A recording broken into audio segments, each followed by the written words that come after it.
Hello! In this video I'm going to talk about conversions and how I got onto the subject even of conversions of other things into the roleplay game that I wanted to do. Any given sort of roleplay game was really from playing Green Ronin's Dragon Age RPG. Obviously the issues were mainly with that it wasn't supported enough, and hey, that's a thing on it in of itself. Great little company, but not enough stuff, and they couldn't follow through with everything they were trying to follow through with. And maybe there should be another rant on that coming up anyway. But I had to convert a lot of things over from other places, and one of the things I had to convert for my group, because I didn't want to write everything, all the content.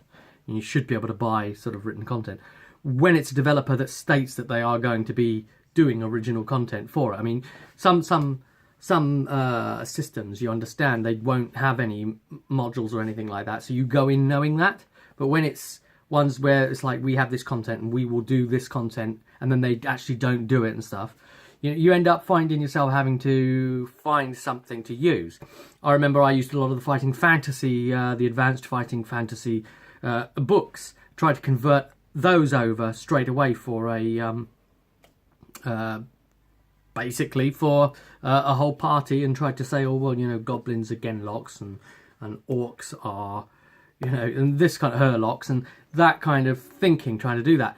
So what I'm here to talk today about is to just alert you to the possibility of actually doing solo fighting fantasy books for your groups, should you wish, and how you could do it, and how I have done it before, and the concept of it, and a little bit of the thinking strategy you'd want to use for doing it. So firstly, if you're going to do this, you probably don't have the spider diagram of every single turning that everything could make, because it's pretty much only the author's going to have that. Let me just preface again by saying that these choose your own adventure fighting fantasy books are the ones where it's read out of sequence, and it's this basic idea is you turn left, you turn to page 97, turn right and you go to 32. Yeah, and it's different listings. Now if you want to talk to the man there, then you go to 10.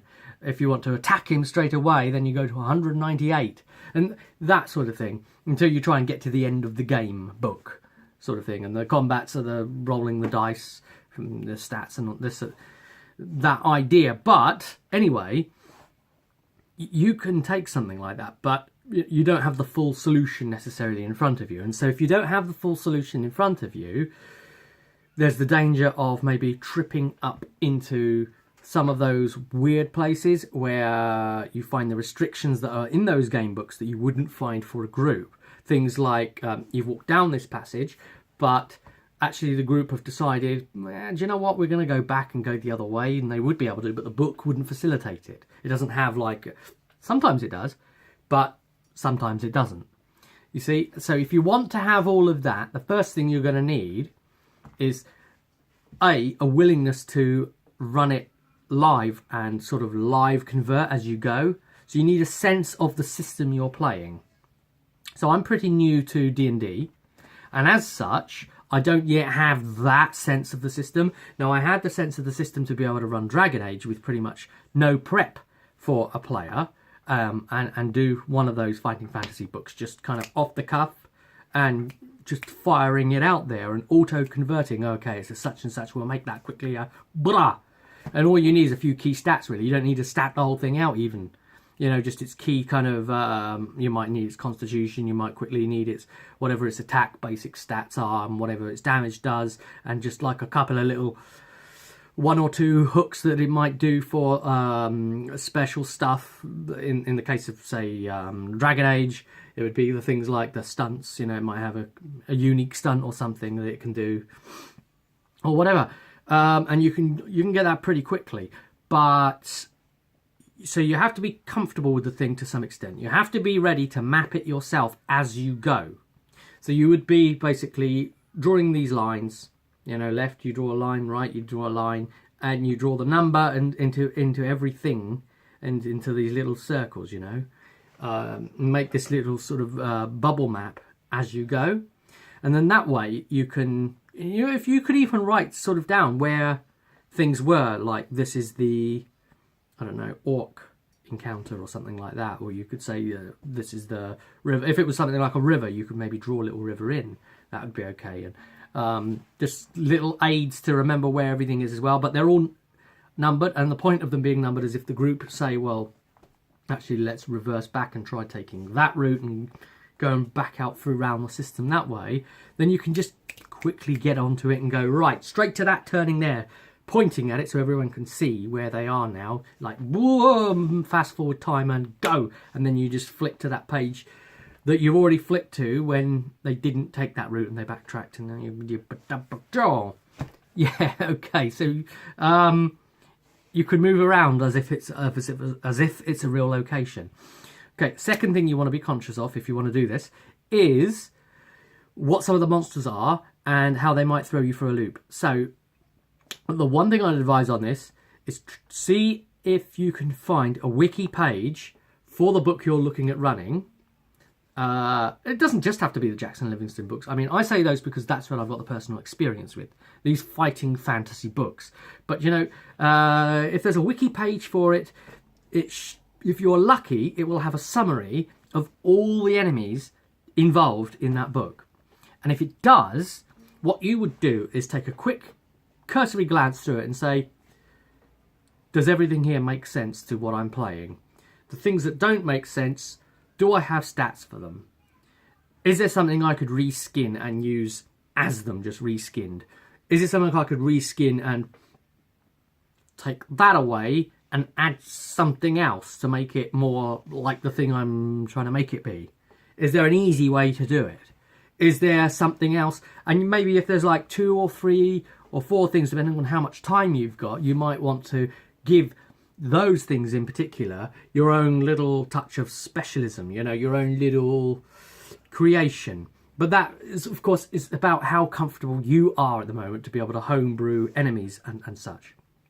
Me, I'm not quite there yet, and I was there for Dragon Age, you see, so I'd play it careful and I'd be more likely to look at trying to reskin right now rather than trying to work out what the CR should be on these foes because I've done this and that and this to them and created them this way. I know there is a formula for that, but to be honest, as soon as you get into the maths crunch, oh, bored.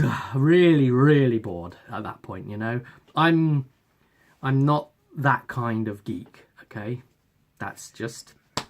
yeah, I'm not a nerd geek, I'm just a geek. Is that right? Or is it the way around? What's that the difference between a nerd and a geek?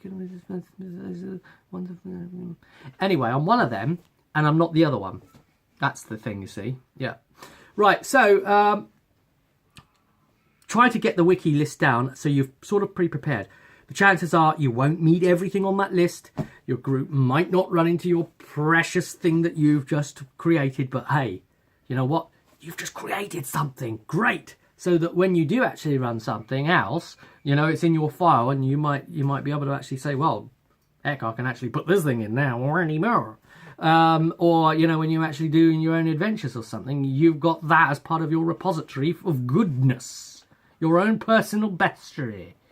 Now, the other thing you're going to want to be aware of if you are doing this is those sections where you get like your adventure ends here. There's so many of those in those books, and of course you can't do that to your group with this book. You have to tell them going in what you're converting. You could even ask someone in the group to be the map keeper, so you basically say, by the way, this is page 192, and then they put it in the little bubble. That tends to work quite well. Someone else keeps the map for the group so that everybody can collectively see it. And if you get to your adventure ends here, you can kind of edit it on the fly. The one thing I'd say be aware of is some of those things kind of give away the information in ways you wouldn't normally want that done. But then a lot of the module books of used to playing module books do that anyway, so you'll be used to that. It'll say, oh, in this book there is a table and it's got candlesticks on it and it's got 2 chairs in it and it's got a picture frame with a secret door behind the picture. Oh, because you're just reading all that out to the players. And the obviously in the Fighting Fantasy book, there's no sort of like, this is the read text and this is the GM text, because it's all supposed to be just for you, the reader, normally. So you just be aware that you might kind of open your mouth and spill something out like that, but just flow with it, style it out, man. Yeah. And don't let those adventure ends here go that way. You've just got to like pull something out of your butthole, man. And if you get turn like a thing would kill you outright, turn it into a skill test to damage them instead, a save, some sort of saving throw kind of thing. So those are my bits of advice really for taking a Fighting Fantasy book and bringing it into the system. And obviously with things like Dragon Age, I've had to do some of that anyway, and that's how it can be made to work. And and in some of those Fighting Fantasy books, the things you're looking for are quite obscurely hidden somewhere within the listings. They make it really difficult, stuff like Forest of Doom, where they've got the 2 parts of the hammer and they're in these 2 awkward, horrible places, and there's a chance you'll get through and you'll only have one of them, kind of thing like that. So perfect example of why you're going to need to be able to backtrack and go back through the map and say, well, we're here, and you have to be flexible to be able to use context and take the NPCs that you find present and basically give them a little jig, because they might not have a jig, so you've got to put the jig into them. And then you have to, if they come back through and meet them again, you might have to re-jig contextually based on how the players jigged them. And that concludes the talk on Choose Your Own Adventure books put into whatever RPG you're interested in. It can be done. It's a bit nuts. It's sort of semi-advanced, but just think what it would open up to you for the sheer breadth of adventures. And you don't even have to stick specifically to the text either, because it might say something like, you meet 1 orc, because basically you're a lone adventurer and an orc would be okay. But you've got a whole party of 8 people going, ha, poop, and the orc's dead. Obviously, you could turn that into a whole group of orcs, couldn't you? And sort of orcify everything up a bit, and say, how'd you like that? Are you laughing now? So, I think that's all the tips that I could give in regards to converting one of those. Until next time, I'll see you at the table.